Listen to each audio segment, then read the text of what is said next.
Atos, capítulo 14, a partir do versículo 19, nós iremos até o versículo número 28. Eu estarei lendo, os irmãos estarão acompanhando, coloque-se em pé e vamos assim fazer a leitura da palavra de Deus. Atos, capítulo 14, a partir do versículo 19, onde a palavra do Senhor fala-nos assim: Sobrevieram, porém, uns judeus de Antioquia e de Icônio, que, tendo convencido a multidão, apedrejaram a Paulo e o arrastaram para fora da cidade, cuidando que estava morto. Mas, rodeando os discípulos, levantou-se e entrou na cidade, e no dia seguinte saiu com Barnabé para Derbe. E tendo anunciado o evangelho naquela cidade, e feito muitos discípulos, voltaram para Listra e Icônio e Antioquia, confirmando os ânimos dos discípulos, exortando-os a permanecer na fé, pois que por muitas tribulações nos importa entrar no reino de Deus. E havendo-lhes por comum consentimento eleito anciãos em cada igreja, orando com jejuns, os encomendaram ao Senhor em quem haviam crido. Passando depois por Pisídia, dirigiram-se a Panfilha, e tendo anunciado a palavra em Perge, desceram a Atália. E dali navegaram para Antioquia, de onde tinham sido encomendados a graça de Deus para a obra que já haviam cumprido. E quando chegaram e reuniram a igreja, relataram quão grandes coisas Deus fizera por eles, e como abrira aos gentios a porta da fé. E ficaram ali não pouco tempo com os discípulos. Irmãos, vamos orar, vamos falar com Deus. Senhor, te damos graças, ó Deus, por tua santa palavra. Ó Deus, porque ela é lâmpada para os nossos pés, luz para o nosso caminho. Sem ela, ó Deus, somos que como cegos. Mas, ó Deus, tendo a tua palavra, ó Pai, como norte para as nossas vidas, como única regra de fé e prática, sabemos, ó Deus, que somos conduzidos por Ti, porque o Senhor fala aos nossos corações. Seja, ó Deus, no momento da leitura, seja no momento da exposição da palavra, cremos, ó Deus, que ouvimos a Tua voz. Por isso, nesta ocasião, nós rogamos a Ti que não seja diferente, mas que Tu continues a nos falar, de modo que reflitamos e venhamos também a pôr em prática aquilo que o Senhor destacar, aquilo que o Senhor ressaltar. Ó Deus, e que assim, ó Pai, façamos tudo para glorificar o Teu santo nome. Ó Deus, é o que eu te peço e desde já te agradeço em nome de Jesus. Amém. Você pode se assentar. Irmãos, algo que é importante nós pensarmos é a respeito do que nós já enfrentamos por causa da fé. O que nós já vivenciamos por causa da fé. O que a fé em Cristo já nos proporcionou. Noutros ambientes, talvez, seriam destacados outros aspectos. Talvez alguém diria assim: poxa, a fé em Cristo me proporcionou uma casa nova, um carro zero, né? E aí alguém faria uma afirmação de que é alguma coisa, eu sou alguma coisa lá, né? Então, seria, nesse contexto, seria o que as pessoas iriam destacar que vivenciaram por causa da fé. Mas nós não fazemos parte desse contexto. Na verdade, nós fazemos parte do povo que procura viver segundo as Escrituras. Então, dentro desse ambiente que nós vivemos, o ambiente da fé em Cristo, alicerçada na palavra de Deus, as nossas vivências destacadas, na verdade, são outras. Nós não estamos preocupados se vamos adquirir casa própria ou carro zero por causa da fé em Cristo, até porque nós nem fazemos esse tipo de associação. Sabemos que carro zero ou casa própria, isso aí será resultado de trabalho, de estudo, mas a fé em Jesus Cristo nos proporciona algo muito melhor. Pastor, tem coisa melhor que isso? Muito mais. Então nós precisamos pensar, né? O que a fé em Cristo nos proporcionou, o que nós já vivenciamos por causa da fé. A tendência humana é apontar coisas que talvez estejam ligadas a benefícios materiais. Mas nós sabemos que a obra que Deus opera em nós, ela é uma obra de cunho espiritual. Nós estamos aqui porque nós nascemos de novo. Então o novo nascimento já é uma experiência que nós ressaltamos como experiência por causa da fé. Porém, ao longo da nossa caminhada, nós vivenciamos uma série de outras experiências que elas resultam também do fato de nós depositarmos a fé em Jesus Cristo. Por isso, irmãos, nesta noite eu quero falar com os irmãos justamente a esse respeito e intitular esse sermão da seguinte maneira: por causa da fé. Por causa da fé. E a primeira coisa, irmãos, que quero destacar sobre essa temática, por causa da fé, é algo que é tão evidente, que na verdade não precisava nem ser dito. Nós já até lemos alguns textos que falam sobre esse assunto, já tratamos disso em outras ocasiões, porque no livro de Atos isso é tão presente, e tem uma palavrinha da língua portuguesa, eu já falei em outra ocasião, que ela se refere a essas coisas que são tão evidentes que não precisa nem falar, né? A palavra, talvez você, poxa pastor, que palavrão, mas não é palavrão não, a palavra é axioma. Axioma é uma verdade que é tão evidente que não precisa nem falar, né? Todo mundo já sabe, né? Até a torcida do Flamengo, então todo mundo já sabe. Mas a primeira coisa que eu quero destacar, irmãos, embora seja evidente, precisa ser ressaltado, é que por causa da fé nós somos perseguidos. E essa é uma verdade fundamental e inerente à vida cristã. Não há vida cristã genuína sem perseguição de alguma maneira, seja ideológica, seja a partir de uma oposição, não sei, mas de qualquer maneira nós enfrentamos a perseguição. Veja que interessante, irmãos, no texto que lemos, nós vimos aqui, irmãos, é algo que nos faz pensar. Veja, em Atos 14, 19, o texto diz assim: sobrevieram, porém, os judeus de Antioquia e de Icônio.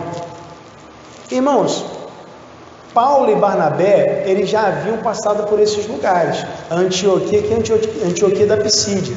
Em todos esses lugares eles foram perseguidos, e chegavam num lugar, era perseguido e ia para outro, seguindo a recomendação de Jesus. Jesus disse: olha, se vocês forem perseguidos numa cidade, vocês fujam para outra.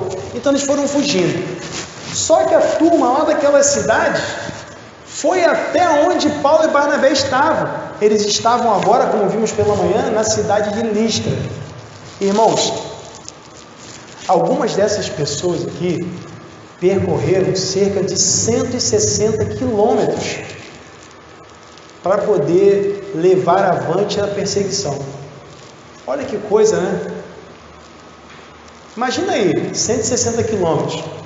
Daqui no Rio dá quase isso, não, Paulo? Quase isso aí, né? Menos um pouco, mas dá quase isso aí. Por aí, né? Até a ponte dá quanto? 154, até a ponte. Então, né? Já imaginou fazer isso a pé ou a cavalo? Tem gente que gosta de andar de cavalo, mas vai andar 160 km de cavalo? Meu irmão, não é mole não, hein? Depois haja hipoglós, né? Então, mas enfim, essa turma aqui não mediu esforços para alcançar o seu objetivo. Qual era o objetivo deles? Perseguir. Veja, os perseguidores são implacáveis. Eles são perseverantes na perseguição. Eles não desistem, irmãos. A igreja de Cristo é perseguida desde sempre. A perseguição às vezes é violenta, às vezes tem violência física, às vezes é ideológica e de certa maneira violentam o nosso intelecto, as nossas convicções. Mas veja, é muito diferente o que eles fazem aqui do que aquilo que hoje as pessoas encaram como perseguição. Irmãos, a perseguição religiosa, ela não é simplesmente, tem gente que encara como perseguição religiosa, né? Simplesmente o fato de nós discordarmos da fé de outra pessoa e anunciarmos o evangelho. Essa pessoa tem gente que acha que é intolerância e coloca no mesmo nível da perseguição. Isso não tem nada a ver com perseguição. Nada a ver. O ser humano, ele vai se desenvolvendo a partir do debate de ideias. Então, se isso for proibido, se o ser humano for privado de discutir ideias, de debater, então ele praticamente perde a sua humanidade. As pessoas discutem diversos assuntos, mas tem assuntos que elas dizem assim, olha, futebol, religião e política não se discute. Agora, curiosamente, tem gente ganhando um montão de dinheiro com isso, né? Não tem gente que fica lá, no bate-papo, discutindo futebol? Tem ou não tem? Um monte de canal aí, fica... Tem até mulher, né? Que isso, pastor? Tem machismo, mas... Não, tem umas mulheres que fazem parte dos programas lá, né? Então tem gente que ganha dinheiro discutindo futebol, então já cai por terra essa ideia de que futebol não se discute. Tem gente que ganha dinheiro discutindo política. Irmãos, quantas entrevistas com candidatos nós não acompanhamos aí nesse período eleitoral? Quantos debates promovidos por emissoras que ganharam dinheiro com isso? Tem gente ganhando dinheiro com a discussão política, tem gente ganhando dinheiro com a discussão do futebol e tem muita gente dizendo ainda, tem alguns bobos dizendo que essas coisas não se discutem. Mas é a partir da discussão que nós vamos encontrando o caminho. E é a partir da exposição de ideias que nós somos levados a pensar e podemos tomar uma decisão com maior firmeza. Então veja bem, a discussão religiosa, ela também é pertinente. Temos de discutir, na verdade nós devemos fazer, isso não tem nada a ver com intolerância, nem com perseguição. A perseguição é o que nós vemos aqui no texto. Qual era o propósito dessas pessoas? O propósito deles era impedir a exposição da fé no espaço público. Eles poderiam fazer isso no espaço privado, isso sem problema algum. Se Paulo e Barnabé estivessem na sinagoga, eles poderiam ser expulsos da sinagoga, sem problema algum, porque a sinagoga, embora a entrada fosse franca, é igual à igreja. Na igreja a entrada é franca, mas a igreja não é um espaço público, é privado. Tanto que o Estado não exerce ingerência aqui, é um espaço privado, mas a entrada é franca, né? As pessoas podem entrar sem problema algum.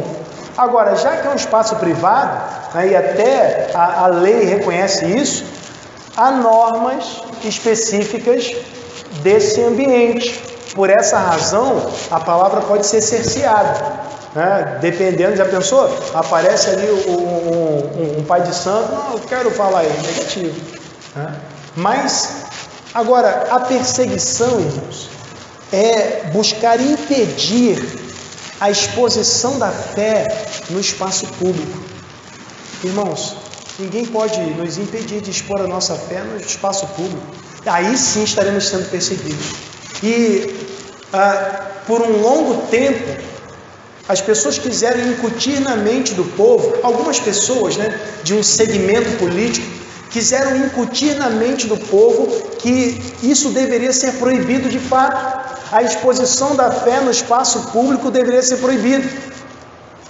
Irmãos, houve pessoas propondo que os cultos ao ar livre, por exemplo, fossem proibidos. Mas como proibir um culto ao ar livre se alguém pode parar um carro de som numa praça e ligar nas maiores alturas e botar um funk lá rolando? Então a exposição é uma exposição ideológica, uma ideologia que eu não concordo, pornográfica.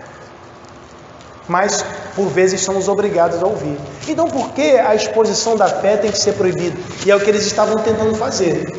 Proibir, impedir a exposição da fé, isso é perseguição no espaço público. No espaço privado, aí não, chegar lá em casa, aí não. Lá em casa, quem manobra sou eu, não vem com essa não. Agora, no espaço público, nós não podemos impedir ninguém. E nem nós devemos ser impedidos. Do contrário, estaremos sendo perseguidos. Isso é perseguição, irmãos. Veja, algo que chama a atenção também, irmãos, é por qual razão eles foram parar lá. Alguém foi contar. Os judeus, que eram poucos na cidade de Listra, eles foram contar lá para os outros judeus, e aconteceu um milagre lá, rapaz. Teve até um coxo que andou e tem gente lá dos gentios crendo. E talvez os judeus tenham até reclamado, tá vendo? Não tem a sinagoga aqui, vocês também brincadeira. Se tivesse a sinagoga, a gente tinha até como tomar uma ação diferente aí. Mas então eles reclamam e esses judeus, eles vêm numa comitiva com o propósito de impedir a propagação do Evangelho. Interessante, irmãos, que eles percorreram, vindo de Antioquia da Psídia, alguns percorreram cerca de 160 quilômetros para estarem ali. E eles conseguiram convencer a multidão. Lembra que nós falamos de manhã? Essa multidão era de judeus ou era de não judeus? Quem lembra aí? Era um pessoal que adorava o Deus do Antigo Testamento ou adorava Zeus, Hermes, com boi, com tudo? Era o pessoal pagão, né? Eles não eram judeus. Então, os judeus conseguiram convencer essa multidão. Olha só, que coisa! Essa mesma multidão, uns versículos atrás, se os irmãos verem, essa mesma multidão estava levando bois e grinaldas para promover uma adoração a Paulo e Barnabé, achando que eles eram deuses. Mas de repente, de uma hora para outra, agora eles se juntam aos judeus para apedrejar os dois. E a gente vê como que é o coração do homem sem Deus. Volúvel, coração dobre. Em um momento vamos adorá-los, eles são deuses. No outro momento, vamos apedrejá-los, eles são demônios. Veja, como os judeus conseguiram convencê-los? Provavelmente, eles argumentaram dizendo que Paulo e Barnabé realizaram o milagre movidos por alguma força maligna. Então, eles acreditavam num monte de divindades, acreditavam também em divindades do mal. Então, falaram assim, uma força maligna aí, pessoal. Poxa, então vamos lá. Irmãos, vejam que a coisa foi conduzida pelos judeus de tal maneira que até o método de assassinato foi o método judeu, o apedrejamento. Eles provavelmente estavam acusando Paulo e Barnabé de blasfêmia, mas eles focaram em Paulo. Veja, só Paulo foi apedrejado. Por quê? Qual é o pensamento? Esse camarada é um líder. Vamos derrubar ele porque a gente acaba com o movimento. Veja como é a perseguição. A perseguição, às vezes, ela é desordenada, mas às vezes ela é organizada. Às vezes ela tem estratégia. Como nós vimos aí ao longo de anos, no nosso país, uma estratégia ideológica para expulsar a fé de tudo quanto é lugar. Nós vimos essa estratégia se desenrolando e agora nós temos a chance de vermos esse quadro sendo revertido. Mas nós vimos isso se desenrolando. Às vezes a perseguição ela é desordenada, aquela bagunça, vamos pegar esse cara. Mas às vezes ela é organizada, estratégica. Mas ela é uma realidade. Seja desordenada, seja organizada, nós sofremos perseguição. Faz parte da nossa vida. E isso nós vamos vivenciar, irmãos, até a vinda de Jesus Cristo. Faz parte do ser igreja. Como o texto que nós lemos, Jesus disse, olha só, o servo não é maior do que o Senhor, não. João 15, 20, 21, Olha, da mesma forma que me perseguiram, vão perseguir vocês por minha causa. Ele diz, olha, estão perseguindo vocês por minha causa. Somos perseguidos por causa da fé em Cristo. E aí, poxa, eu pergunto, que tipo de perseguição você já sofreu por causa da fé? Às vezes, irmãos, nós enfrentamos dificuldades por causa da nossa fé. Tem coisas que nós não queremos fazer. E não fazemos mesmo. Mas as pessoas não aceitam isso. As pessoas não aceitam que nós não façamos isso ou aquilo por causa da nossa fé. As pessoas às vezes questionam e querem muitas vezes nos persuadir a tomar uma outra postura. Mas nós nos mantemos firmes, porque sabemos que a perseguição faz parte da nossa vida. Mas é importante que a gente reflita, é importante que a gente entenda que por mais que a igreja seja perseguida, ela continua avançando, continua seguindo. Veja, algo assim que chama a nossa atenção,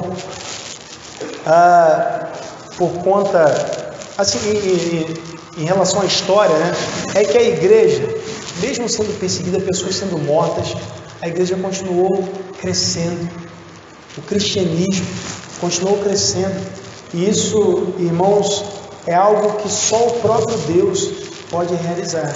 De modo que alguém na história, um homem chamado Tertuliano, ele fez a seguinte afirmação: o sangue dos mártires é a semente da igreja. Aí, não sei se os irmãos pensaram nisso, Paulo foi apedrejado, né, no versículo 19. Só que quando a gente vê, né, o pessoal arrasta Paulo para fora da cidade, achando que ele estava morto. Aí quando a gente avança, né, os discípulos rodeiam Paulo, veja, já tinha discípulos, né? Alguns até pensam que entre o versículo 18 e o 19 passou algum tempo, né? Eu até imagino que isso seja verdade, porque até esse pessoal vir lá de Antioquia, quando receberem a notícia, vir lá de Antioquia, passou algum tempo. Então Paulo e Barnabé fizeram alguns discípulos ali. Então os discípulos rodearam Paulo e veja, Paulo se levantou.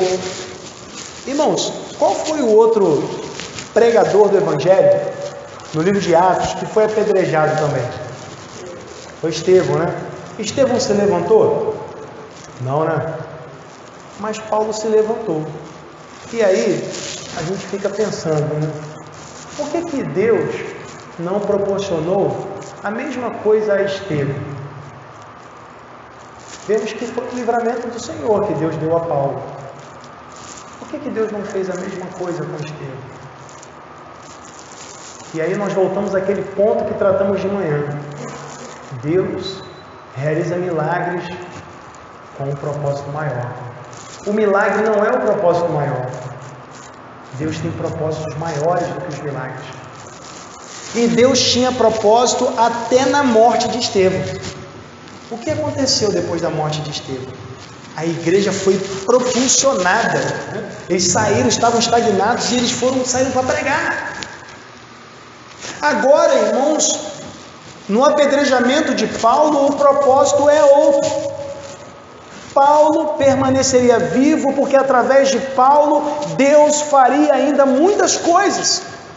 Havia muitas cartas para serem escritas ainda. Havia muitos lugares para que o evangelho fosse pregado. Paulo ainda precisava ser preso. Que isso, pastor? Ele sobreviveu para ser preso? Sim, porque na prisão também ele pregou o evangelho. Então, irmãos, mesmo nas perseguições que enfrentamos, Deus ele tem um propósito. E nós passamos por elas para sermos moldados, fortalecidos pelo Senhor. Porque Deus tem um propósito maior. Segunda coisa que eu quero destacar, irmãos, é que por causa da fé, além de sermos perseguidos, por causa da fé, não desistimos. Irmãos, poxa, esse texto, né, ele salta aos nossos olhos porque tem alguma coisa que não bate quando nós comparamos o comportamento de Paulo e às vezes as nossas tendências, as nossas inclinações.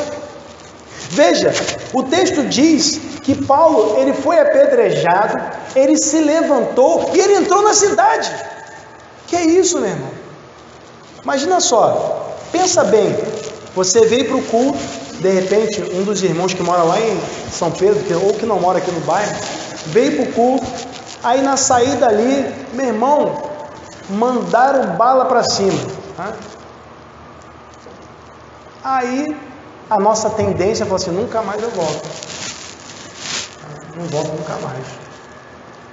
Paulo tomou um bocado de pedrada. Imagina você foi num lugar e te deram um monte de pedrada. Os irmãos foram lá no Rio Grande do Norte fazer missões. A pessoa chega lá, um bocado de pedrada lá. Você diz, rapaz, não volta mais aqui não. Essa é a nossa tendência, nossa inclinação. Mas Paulo voltou para a cidade. Que isso, pastor? Voltou. Irmãos, essa não foi só dessa vez. De repente o irmão leu só até esse versículo. Ah, pastor, mas no dia seguinte ele saiu para Derbe. Vamos ler os outros versículos que vocês vão ver o que aconteceu. Mas o interessante, irmãos, que Paulo, chegando a Derbe, o texto diz que ele anunciou o evangelho naquela cidade e foram feitos muitos discípulos. E em 2 Timóteo 3,11, Paulo, quando menciona as suas perseguições, ele não inclui Derbe, porque em Derbe não teve perseguição. Agora pensa bem, ele podia ter ficado lá. Poxa, aqui está tão bom, não tem problema nenhum, não tem perseguição. Que legal, né? O que ele fez, irmãos? Quando nós avançamos, o texto diz que eles voltaram. Olha para onde que eles voltaram: Listra, Icônio e Antioquia. De onde eram os judeus que juntaram para apedrejar Paulo? De Antioquia e Icônio.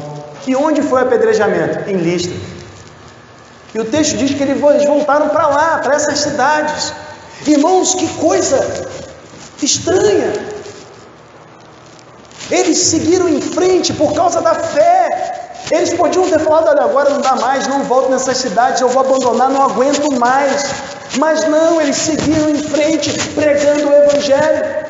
Eles não estavam em busca de paz, não estavam em busca de conforto ou de comodismo. Na verdade, eles estavam em busca de fazer a vontade do Senhor, porque para isso eles foram enviados, para isso o Espírito Santo os comissionou. Então eles entenderam qual era a missão deles e seguiram em frente pregando o evangelho, independente das pedradas que recebessem. Isso é algo que deve nos levar inevitavelmente à reflexão. Porque, irmãos, quantas vezes nós desistimos por menos do que pedradas? Ah, pastor, mas tem pedradas de palavras? Não, espera aí. O que o irmão acha, sinceramente? O que o irmão acha que é pior? Alguém te dizer uma coisa que você não gostou, magoei. Ou você tomar um bocado de pedrada e ficar quase morto. Não, porque tem pedradas que são piores. Não, sem metáforas, né? A dor na pele, meu irmão, dói pra caramba. Né? Tomar uma pedrada, imagina tomando uma pedrada no meio do seu rosto, assim. E o irmão acha que era brita zero, que o pessoal tacava.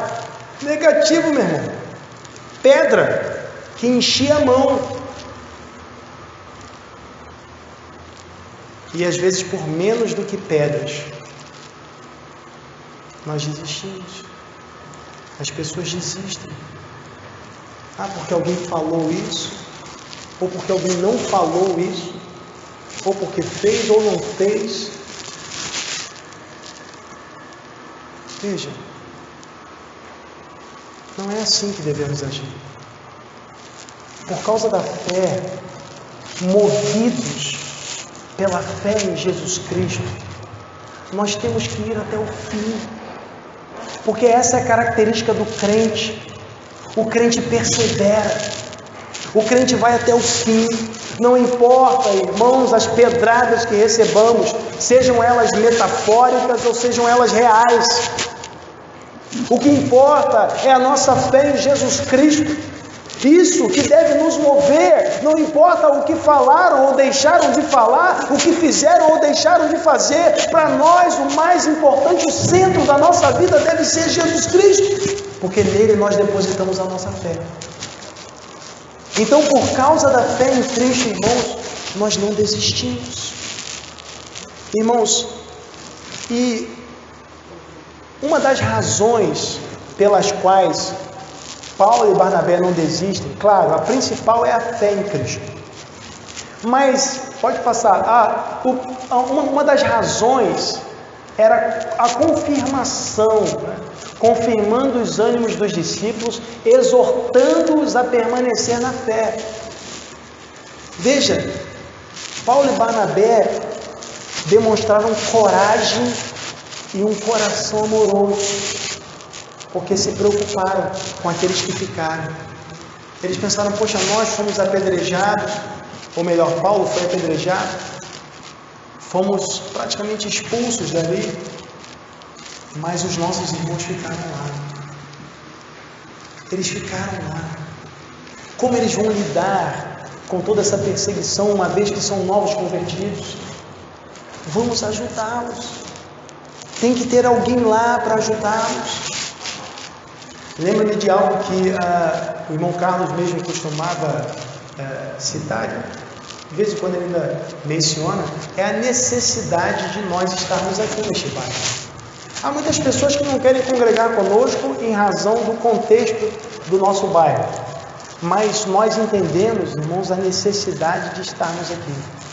Lembro-me que quando nós viemos morar aqui e iríamos ingressar no seminário, né, foi-nos feita uma proposta, né, de nós irmos lá para PIB, né, para sermos seminaristas lá. Aí a igreja iria custear a mensalidade do seminário, né, e ainda havia a possibilidade de Bianca ser secretária lá, secretária de expediente, né, remunerada. Então, irmãos, quando nós viemos aqui pela primeira vez, né, num culto pela manhã, ainda nem havíamos iniciado o seminário. Deus falou de forma tão profunda aos nossos corações. Percebemos a necessidade da igreja. Chegamos em casa e nós choramos de compaixão. Sentimos, como Paulo e Barnabé naquele momento, uma preocupação, um desejo de ajudar. Eu imagino, irmãos, que Paulo e Barnabé, eles movidos por essa compaixão, eles não viram dificuldades em estarem com aqueles irmãos. Estavam dispostos a enfrentar as pedras, os gritos, a oposição. Mas eles queriam confirmar a fé dos irmãos. Isso é importante porque é assim que nós devemos proceder. Ou seja, a preocupação deles foi tanta, né, que eles inclusive destacaram. Eles não mentiram para aqueles irmãos. Eles falaram: olha só, o caminho daqui até o céu é recheado de tribulações. Vai ter um monte de problema. Eles estavam preparando. Quem ama fala a verdade. Vai ter um monte de problema. Mas Deus está com a gente. E às vezes, irmãos, nós temos a tendência de fugirmos e buscarmos o conforto. Não quero problemas. Eu quero, algo mais confortável, onde não haja resistência, não haja oposição. Eu quero, de repente, ir para Derbe, onde não tem perseguição. Quero algo confortável. Mas, irmãos, nós seguimos em frente. Cada crente continua avançando, apesar das adversidades, por causa da fé em Jesus Cristo. E veja que a preocupação deles os levou a, inclusive, a estabelecer liderança. Quando avançamos aí no versículo 23, nós vemos que o texto diz que, havendo-lhes por comum consentimento, e aí a palavra traduzida dá a ideia de voto com a mão levantada, e aí fica subentendida a nossa forma de governo congregacional, uma eleição por voto. Ali eles elegeram anciãos. A palavra traduzida como ancião é o termo grego presbítero. Eles elegeram a liderança da igreja, os presbíteros, orando com jejuns, e encomendaram ao Senhor em quem haviam crido. Então fizeram mais ou menos como havia acontecido na igreja de Antioquia, lá em Atos 13. Então ali houve a ordenação dos presbíteros, a liderança da igreja, e presbítero, bispo e pastor, já falamos sobre isso, termos sinônimos, mas eles os deixaram agora que eles tinham liderança, os deixaram aos cuidados do Senhor em quem haviam crido. Irmãos, nós só não desistimos, nós só seguimos em frente porque nós estamos sob os cuidados do Senhor, porque o Senhor está conosco ao longo de toda a caminhada. A Bíblia diz que Jesus, Ele está conosco todos os dias até a consumação dos séculos. Por isso não desistimos, por isso perseveramos até o fim, não por causa dos nossos méritos, mas por causa dos méritos de Jesus Cristo e porque Ele nos acompanha. O Espírito Santo de Deus habita em nós. O que Paulo, ou melhor, o que o texto está dizendo aqui, quando no versículo 22 diz que por muitas tribulações nos importa entrar no reino de Deus, e alguns dizem, olha, está vendo, o reino de Deus é tomado à força. Ele não está dizendo que as tribulações são o meio para a salvação.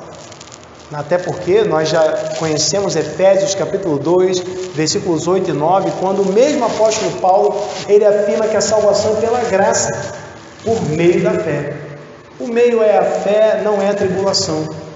A tribulação faz parte da nossa caminhada em direção ao reino de Deus.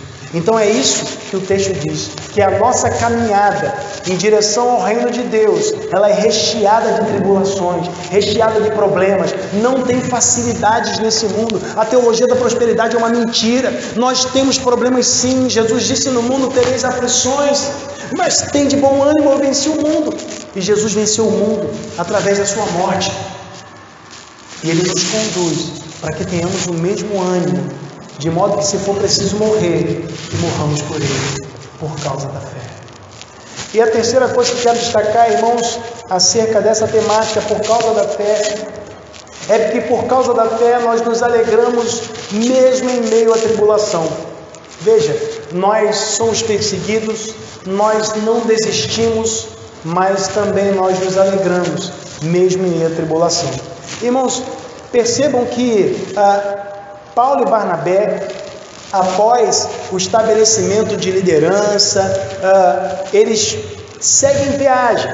O texto diz que eles passaram pela Pisídia, eles passaram pela Panfilha, eles desceram para Perge, a Atália. Veja, eles estão percorrendo o caminho de volta. Volta para onde?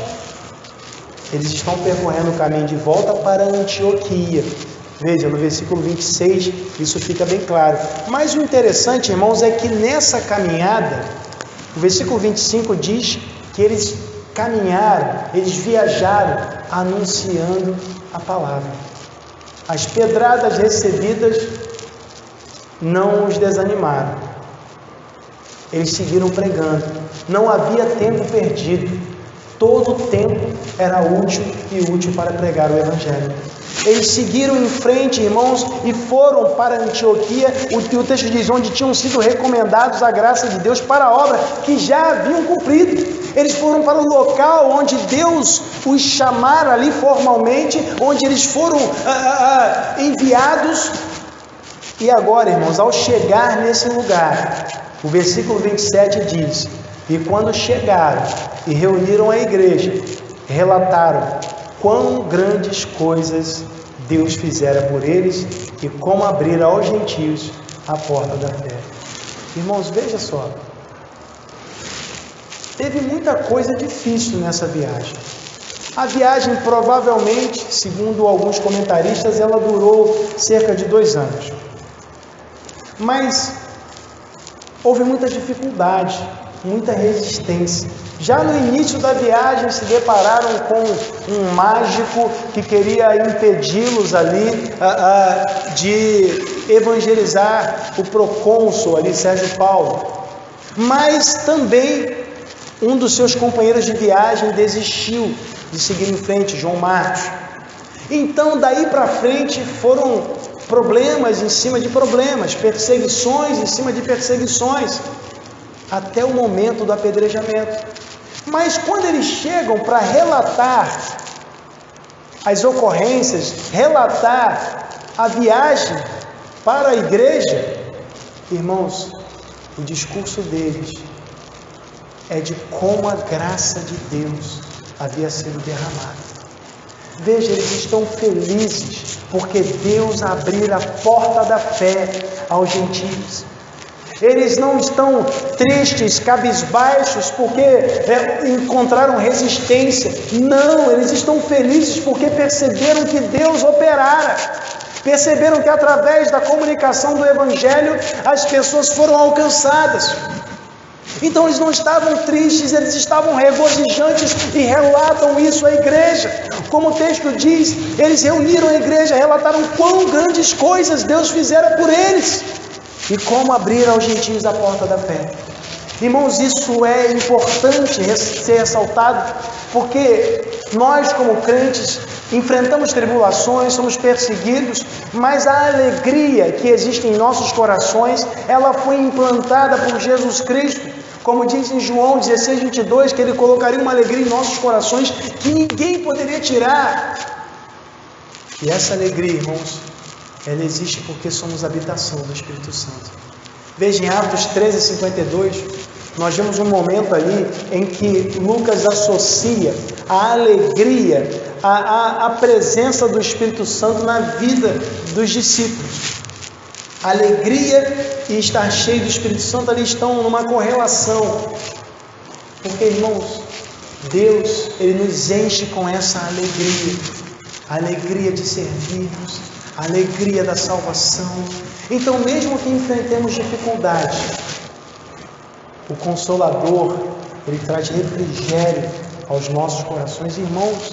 E como seres humanos enfrentamos tantas dificuldades, momentos difíceis. Não há ninguém que seja tão durão que às vezes não amoleça diante de algumas situações, que às vezes não chega ao ponto de derramar lágrimas, que não sofra. Todo homem sofre, todo ser humano sofre, os crentes sofrem, mas o Senhor renova a nossa alegria. A alegria vem do Senhor, e a alegria do Senhor é a nossa força. Nós seguimos em frente. Mas, irmãos, é lamentável porque às vezes parece que os problemas, as adversidades, as pedradas, elas ganham maior destaque do que a manifestação da graça de Deus. Veja, imagina só, se Paulo chegasse lá, irmãos, teve pessoal que se converteu lá, mas caramba, e pedrada para tudo quanto é lado, o pessoal resistindo, perseguindo a gente correndo de um lado para o outro. Não, o povo foi brabo, hein? Brincadeira não. Poxa, o pessoal ia ficar até desanimado. Poxa, não quero ir não, meu irmão. Poxa, aí, campo missionário, brincadeira não, hein? Mas eles chegaram relatando, eles não foram com uma mensagem motivacional, uma mensagem verdadeira.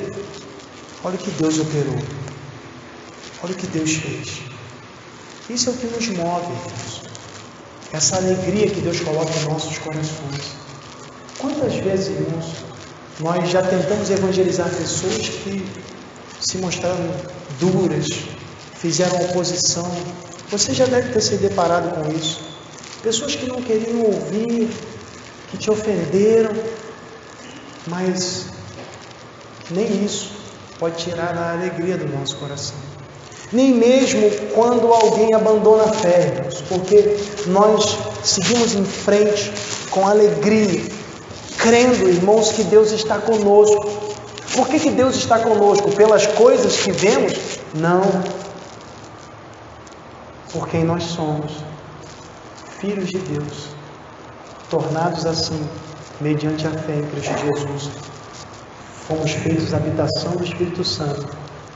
E para nós, irmãos, isso é suficiente para sabermos que Deus está conosco. O próprio Cristo fez a afirmação: eis que estou convosco todos os dias, até a consumação dos séculos. Cristo não disse, olha, só quando as coisas andarem bem, só quando você não tomar pedradas. Irmãos, foi justamente nesse momento das pedradas que Deus estava ali presente com Paulo, Barnabé. Em nenhum momento Deus deixou de estar presente com eles. Em nenhum momento, irmãos, Deus deixa de estar presente conosco. Não importa se são momentos bons ou momentos ruins, Deus está conosco, irmãos. Nós somos a noiva de Cristo, somos servos de Deus. Se nós não acreditarmos nisso, irmãos, então no que acreditamos então? Então devemos rasgar as Escrituras. Temos de crer que Deus está conosco, nos conduzindo pelo meio das dificuldades, pelo meio das tribulações, porque a caminhada daqui até o reino de Deus é repleta de tribulações. E perceba, algo que chama a nossa atenção, além da alegria dos missionários, o que chama a nossa atenção, irmãos, é o fato de que, ao invés de acreditarem honra e glória a si mesmos, dizendo talvez assim, poxa, vou contar para vocês, ó, meu irmão, chegamos lá e ó, porque eu preguei um sermão, meu irmão, a turma se converteu. Meu irmão, comigo é assim, eu prego e o pessoal se converte. E ó, só entro aqui no Jordão se tiver com menos de 20 pessoas para batizar, não entro não, porque eu sou assim. Já pensou? Irmãos, isso é um discurso coerente com a nossa fé? Isso não faz sentido. Veja, apóstolo Paulo, Barnabé, eles pregaram e muita gente se converteu. Mas em nenhum momento eles arrogaram para si essa honra e essa glória. Veja o que eles disseram. Eles disseram que grandes coisas Deus fez através deles. E foi Deus quem abriu aos gentios a porta da fé. Deus operou. Eles não falaram, não, porque eu sou bom. Não.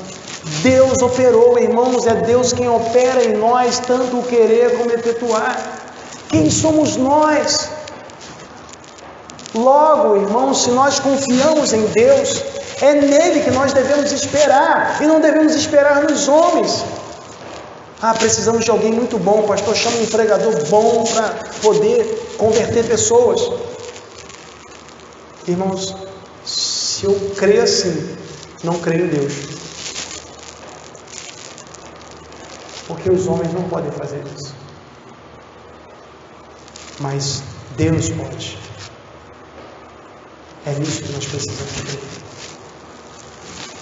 E o interessante, irmãos, que o texto diz no versículo 28, e ficaram ali, não pouco tempo, com os discípulos.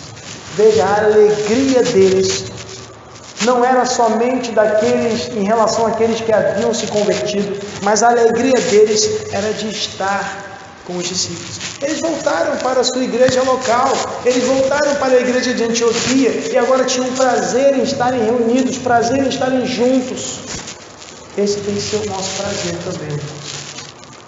Não importa as filosofias, as interpretações, os pensamentos, irmãos, precisamos valorizar as reuniões da igreja, precisamos valorizar os momentos que temos, escola bíblica dominical, irmãos, precisamos resgatar aquilo que sempre foi nosso.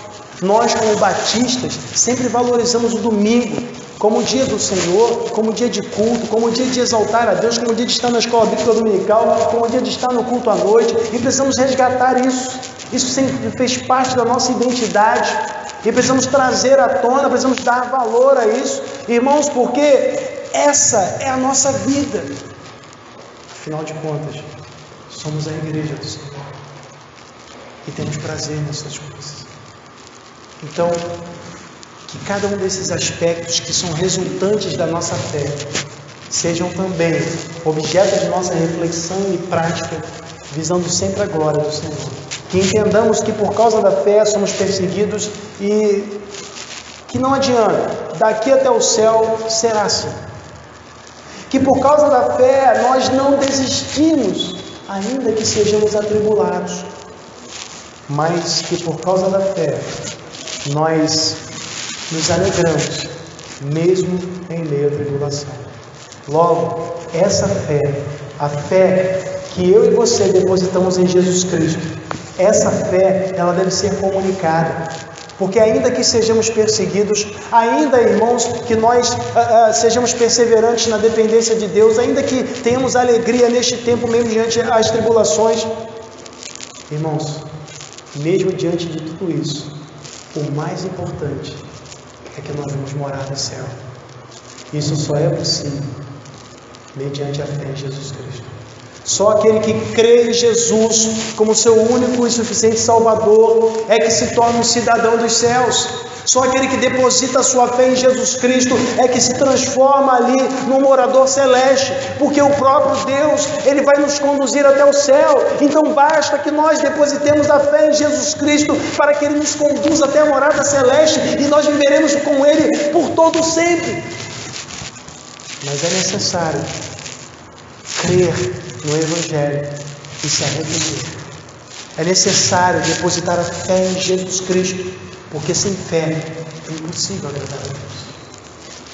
é impossível fazer parte dessa família.